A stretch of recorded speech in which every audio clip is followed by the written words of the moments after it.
คนที่เข้าใจธรรมะดีแล้วแต่ว่ายังละทางโลกโดยเด็ดขาดบ่ทันใดก็พยายามที่จะใช้ชีวิตแบบโลกไม่ช้ำทำไม่เสียโลกบ่ช้ำแต่ว่าสิดูถูกคนทั้งโลกไปโดยทั้งเบิดหรือสิตัดออกมาโดยทั้งเบิดใด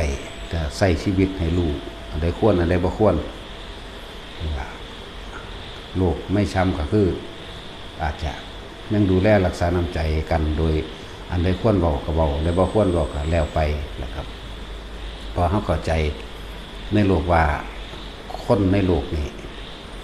โดยส่วนมากก็เป็นคนที่มืดมนอนตการอยู่แล้วเห็นแก่ตัวอยู่แล้วนะเขาก็เข้าใจเขาก็บ่ถกบ่เถียงบ่ไปเอาชนะกันนั่นแหละนี่ก็เป็นธรรมบ่เสียเหมือนกันมาละแล้วก็หัดฝึกหัดปฏิบัติทำมั่งไว้มือละเล็กมือละหน่อยก็ยังดีพอคนเฮาสุดท้ายแล้วชีวิตนี้ไม่มีอะไรสุดท้ายตายเหมือนกันเบิดมันมีอีหยังเอาไปได้หรอกนะฉะนั้นจงใส่ชีวิตแบบโลกไม่ช้ำทำไม่เสียโลกก็เอาทำก็เอาสำหรับผู้ที่บ่สามารถเด็ดขาดออกมาได้นะต้องประคองกันใส่ชีวิตเข้าใจผัวเข้าใจเมียเมียเข้าใจผัวแล้วก็พยายามที่สิดึงกันเขามาสู่ธรรมอย่ามัวแต่หาเงินอย่ามัวแต่หาสื่อเสียง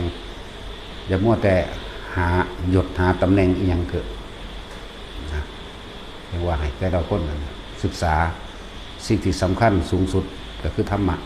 คือความจริงของชีวิตตัวเองทุกคน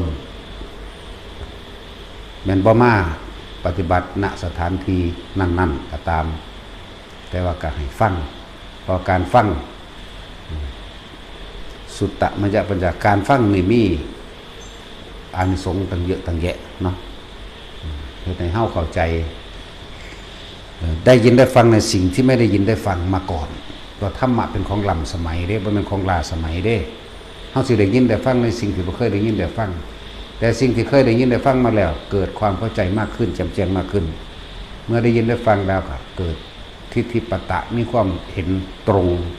กับสิ่งที่เพิ่นแสดงออกและเป็นเหตุให้สามารถที่เขาบรรลุธรรมได้บรรลุธรรมได้บ่นั่นแหละเฮ็ดไปอย่าชินแต่กับการหาเงินหลายอย่าชินแต่กับการความจากใดนั่นนี่เกินไปหลายสิ่งที่สำคัญต่อชีวิตคนจริงๆนะอาหารยารักษาโรคมันก็บ่รักษาให้ขาให้ขาดหรอกมันก็แค่ว่าบรรเทาแก้ปวดยาพารานะที่อยู่อาศัยก็พอได้ทำมาหากินเข้ามาที่อยู่อาศัยกับรวมถึงว่า